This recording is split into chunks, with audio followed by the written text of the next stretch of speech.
আজকে আমি তোমাদের সাথে শেয়ার করে নেব কিভাবে আমি একটা পুরোপুরি বাটারস্কচ ফ্লেভার কেকটা রেডি করে থাকি। তো চলো তোমাদের সাথে আমি পুরোটাই একদম শেয়ার করে নেব, শেষ থেকে শুরু অবধি তোমরা কিন্তু কোথাও মিস করবে না। ছোটখাটো টিপসের সাথে কিন্তু আজকে কেকটা পুরোটাই তোমাদের সাথে শেয়ার করব।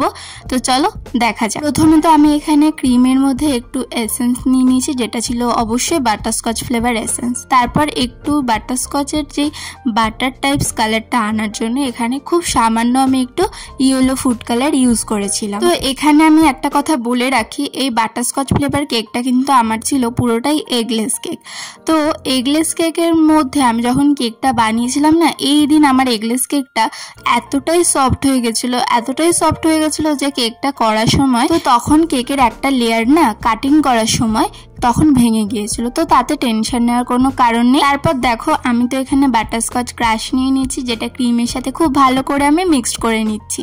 এবারে দেখো ক্রিমের সাথে খুব ভালো করে তোমরাও মিক্সড করে নেবে, যাতে ক্রাশের সাথে ক্রিমের ব্যালেন্সটা যাতে ঠিকঠাক মেনটেন থাকে। এইবার তো আমি দিয়ে দেবো সেই ভাঙা লেয়ারটাকে আমি তো এইভাবে সাজিয়ে দিয়ে দিয়েছি, যাতে কোনো রকম এদিক ওদিক ভেঙে পড়ে না যেতে পারে আর ঠিকঠাক যাতে মেনটেন থাকে। এবারে এই মেনটেনটা করার সময় তোমরা কি করবে, ক্রিমটাকে না সাইড থেকে, কেকের সাইড থেকে আস্তে আস্তে ব্যালেন্স করে নেবে। এই যে দেখো আমি এখানে করছি। তো তোমরাও যদি এইভাবেই ক্রিমটাকে ব্যালেন্স করে দাও কেকের সাথে, তাহলে কিন্তু তোমাদেরও কেকের কোনো অসুবিধা হবে না। কেকের কোনো লেয়ার ভেঙে গেলেও তোমরা এইভাবে যদি ব্যালেন্স করে দাও ক্রিমের সাথে, তাহলে কোনোই অসুবিধা নেই। তাহলে দেখো আমার তো এখানে পুরো কেকটা ভাঙা লেয়ারটা তো পুরোই কমপ্লিট হয়ে গেছে এই অবধি।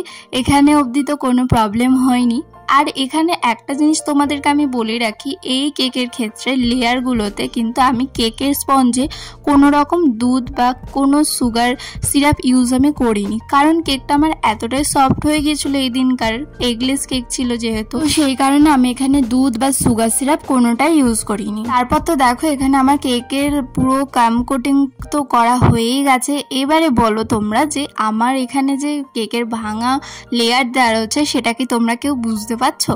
তো এই রকম ছোট ছোট টিপস যদি তোমরা নিজেদের কাজে ইউজ করে থাকো, তাহলে কিন্তু তোমরাও খুব ভালো রেজাল্ট পাবে। তো দেখো আস্তে আস্তে আমার তো এখানে ফাইনাল কোটিংটা আমি করা শুরু করে দিয়েছি। তো ফাইনাল ফার্স্টিংটা করার সময় তো আমি আমার কেকের কালারটা খুব লাইট একটা কালার রাখতে চেয়েছি।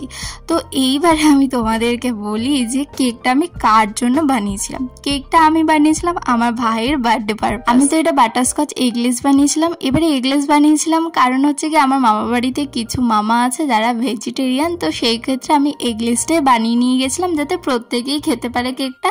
আর প্রত্যেকে খেতে সত্যি খুব ভালো বলেছে, কারণ আমার হাতের কেক খেতে ওরা প্রত্যেকে খুবই ভালোবাসে।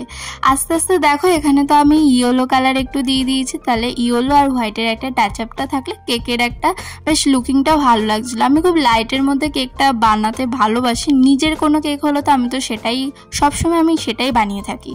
এবারে তো এই ওপরের সাইডটা আমি প্যালেট নাইফ দিয়ে এরকম একটু সার্কেলের ডিজাইন আনতে চেয়েছিলাম, কিন্তু আমার না নিজের কেমন একটা লাগছিল, যেহেতু কেকটা খুব সিম্পল আমি বানিয়েছিলাম।